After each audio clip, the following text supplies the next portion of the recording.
30 years old, and I am $77,000 in debt. You're probably wondering, how does this even happen to someone? And the craziest part is that 2 years ago, it wasn't even this bad.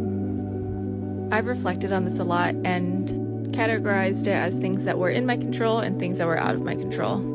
In my control were my impulse purchases, living beyond my means, fear and panic, and status. Out of my control was my layoff. You'll notice that all of it is pretty much in my in control section, and a lot of it's just behaviors or my own mentality. Like my impulse purchases. It wasn't a ton of major purchases, but hundreds of small ones.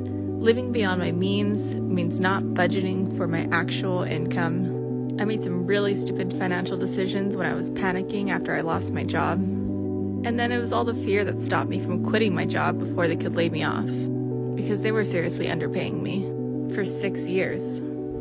Status was probably the stupidest reason. I was afraid of what it would look like if I couldn't buy the gifts that I was used to buying for people, canceling vacations, saying no to invitations. And then there was my layoff. In 2023, I was making over $100,000 a year, plus I was getting money from my stocks, and I had about $25,000 in my 401k. I did have $12,000 in debt, but I thought I had it under control. But guess what? I didn't.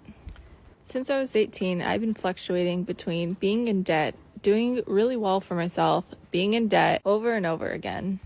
But I'm really beyond the point where I need to get this under control. Hopefully by watching my video, you can learn from my mistakes and not make them yourself.